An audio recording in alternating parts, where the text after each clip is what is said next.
Hello, and welcome back to the Cyber Resilience Brief, a Safe Breach podcast. I'm your host, Tova Dvorin, and with me today is our co host and senior sales engineer at Safe Breach, Adrian Culley.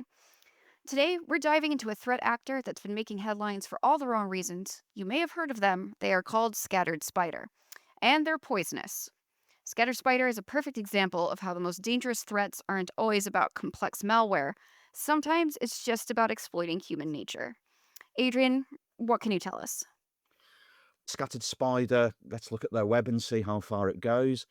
For our listeners who might not be familiar, Scattered Spider, which is also tracked by other names such as UNC 3944, Oktapus with a K, and Muddled Libra, is less of a traditional structured gang and more of a decentralized collective. They've hit some of the biggest names in business, from MGM to Marks and Spencer's in the UK. They're a group of young, apparently native English speaking individuals, some of whom are as young as 16, primarily from the US and UK. They organise and collaborate on underground forums and chat apps such as Discord and Telegram. Think of it as a loose knit but highly effective network. I have so many questions about how 16-year-olds have time to be international hackers, but I guess we'll get to that later. Well, we'll pull apart some of the elements, but never dismiss anybody because of their age. Or personally, I'm not a big fan of the phrase "script kiddie." I think it's pejorative, and very often, just because somebody's young doesn't mean they're not talented. However, we'll get later on as to who may or may not be behind this particular group. Well, age aside, what does the hierarchy there look like? Who's behind it? Well, their origins trace back to early 2022, but they've rapidly evolved. They started with basic SIM swapping and phishing attacks, often targeting telecommunications companies as a stepping stone onto other targets. They'd use these initial compromises to then pivot to high value targets. Their reputation really exploded with the high profile attacks on major corporations in 2023, and they've pretty much been relentless ever since. So they definitely have the means and the opportunity. The question is, what's their main motive? Great question, Tova. It appears to be purely financial, appears stressed there. They're not politically motivated themselves or looking for notoriety outside of the cybercrime community. Their goal is to steal data and demand massive ransoms or simply extort money by threatening to leak sensitive information. The only incongruity here is their skill level and tradecraft. Attribution in all things cyber is a subtle and delicate art, and it's easy to get wrong. Exactly who is behind Scattered Spider and training and equipping them remains very unclear. Interesting. And from what we've seen so far, their attacks seem to be less about 0 days and more about social engineering.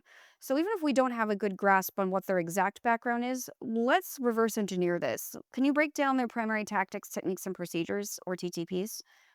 Absolutely, we have a very strong grasp of the attack code used by Scattered Spider, their TTPs across the cyber kill chain. In a nutshell, they're masters of deception. Their entire methodology is built on a human first approach. They don't so much break in as log in. Why would you go all that cleverness across the kill chain when you can just log in? And their tactic, techniques, and procedures are a mix of technical know how and psychological manipulation. It all starts with reconnaissance. They'll scour LinkedIn, social media, and business websites to build a profile of a target employee. They're looking for someone with a level of access, maybe in IT or a senior role, and then they strike. So they're highly specific. To use a classic analogy, it's not just fishing, they're spear fishing and possibly at a whole nother level. Precisely. Let's take a look at their key TTPs. Broadly, three areas: phishing and help desk impersonation. This is their signature move. They'll use the information they've gathered to call an organization's IT help desk, impersonating a legitimate employee who's locked out. They'll use just enough personal details to pass security questions and convince a help desk agent to reset a password or, even worse, re enroll a new multi factor authentication device. Secondly, multi factor authentication push bombing, something you may not be familiar with. They'll gain a user's password and then flood their phone with repeated MFA push notifications. The hope is that the employee, out of frustration or confusion, will hit just accept to make notifications stop. Once they do, the attackers are in. We may all think we may never fall for that, but people do. The trigger there is if you didn't generate multi-factor authentication verification, Contact your IT security and help desk instantly. And the third area is SIM swapping. They'll trick a mobile carrier into porting the target phone's number to a SIM card they control. This allows them to intercept SMS based multi factor authentication codes and take over accounts. So essentially, they find the path of least resistance. What happens once they're inside? That's exactly the route they're taking, Tova. Very efficient and effective. Once they have initial access, their attacks are fast and furious. They quickly pivot to lateral movement and privilege escalation. They'll use legitimate native tools already on the network, a technique called living off the land, to avoid detection. They'll also install remote access tools like AnyDesk to maintain persistence. Their goal is to find critical data or gain access to systems that are ripe for extortion, like virtualized environments. They will also evade your security controls whenever possible.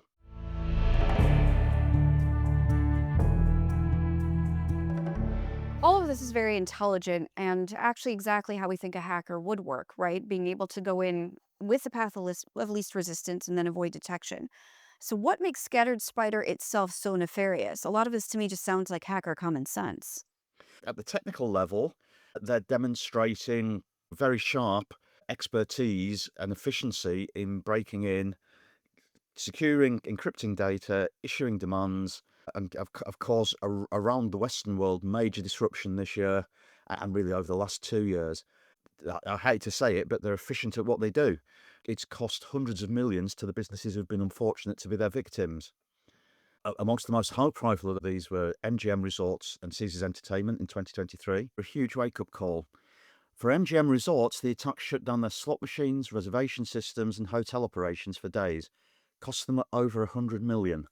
They reportedly didn't pay the ransom, which is always a good idea. Please be aware, people, if you pay a ransom, you're funding organised crime at best, espionage and hostile foreign nation states at worst. It often also goes to terrorism. Please do not pay ransoms, no matter what anybody else says to you. You're making the problem bigger. Allegedly, Caesars Entertainment did pay the ransom for 15 million. Again, all that does is exposes you to further ransom demands. They don't give up. Scattered Spider did exfiltrate a massive amount of customer data from Caesars. More recently, they've been linked to attacks on major retailers like Marks and Spencers and airlines like Qantas, very well known. These attacks demonstrate their adaptability and how they're able to shift industries and targets with ease. Right, now, I suspect we've answered our own question here, but what does make them so hard to stop? What makes Scattered Spider untouchable? Well, from an investigation perspective, there are a few things. First, their decentralized nature makes them hard to track and disrupt. When it's a terrorist cell structure, when one cell gets shut down, another pops up. Secondly, their reliance on social engineering means traditional endpoint security tools often miss their initial entry point. They're logging on, not breaking in, as we mentioned earlier.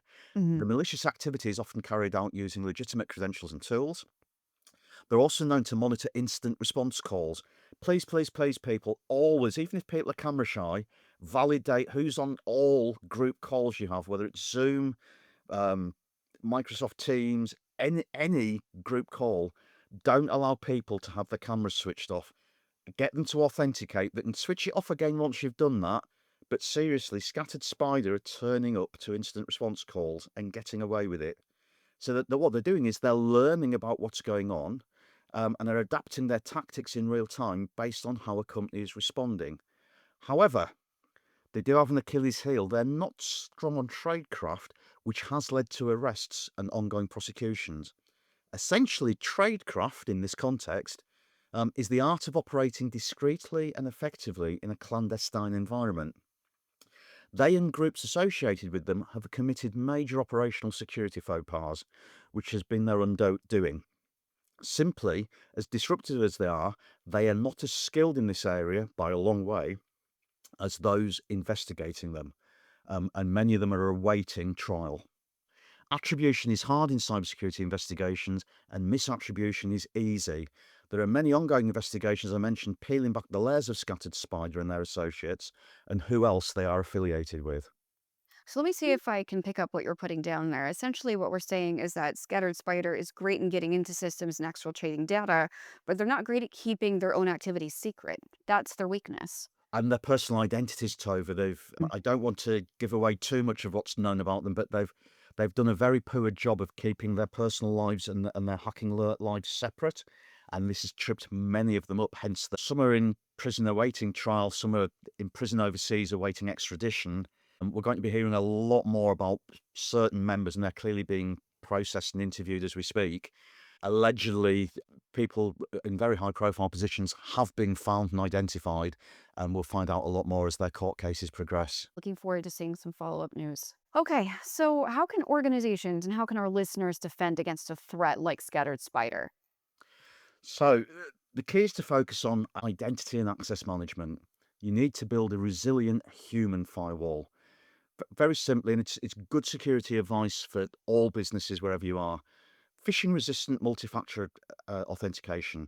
Move away from SMS-based or simple push notifications. Implement stronger phishing-resistant methods like number matching multi-factor authentication or physical security keys. Help desk hardening. Help desks are such an Achilles heel. It's a prime target everywhere. Institute strict verification protocols that go beyond basic personally identifiable information. Use a multi-approval verification process for high-risk changes like password and MFA resets. And pay particular scrutiny if you've outsourced your IT help desks. I'm sorry, but outsourcing is not abrogation of security responsibility. If you use a help desk, it's your responsibility to make sure that they're secure. And lastly, continuous education. Regularly train employees on social engineering tactics. Help them understand it's okay to question a request. In fact, give them permission to question requests, even if it seems to be from an internal source. Of course, within the wrapper of all of this, constantly simulate attacks. Use a platform like SafeBreach to continuously validate your security controls against the tactics, techniques, and procedures of threat actors like Scattered Spider. This enables you to identify and fix gaps before an attacker can exploit them. We know a huge amount about Scattered Spider across the kill chain, from infiltration through to host level, or the lifting off the land, lateral movement, and ending at exfiltration. Right. And this is one of those times that it's not just about technology, it's about the people and the processes. And that's why you can't rely on CVE-based tools alone. You have to rely on tools like SafeBreach, which zero in on the identity and access management issues in your systems as well. Exactly, Tova. Scattered Spider proves that human and procedural vulnerabilities are often the biggest security holes.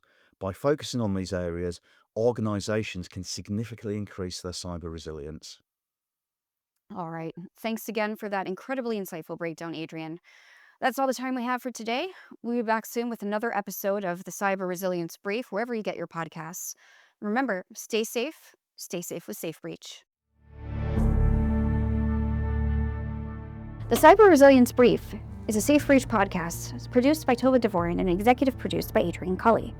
Sound design provided by Adobe Podcasts. Distribution provided by Podbean, and extra support and love from the SafeBreach team. For more information on how adversarial exposure validation through SafeBreach can protect you and your business, no matter where you reside or what industry you're in, please visit us at www.safebreach.com.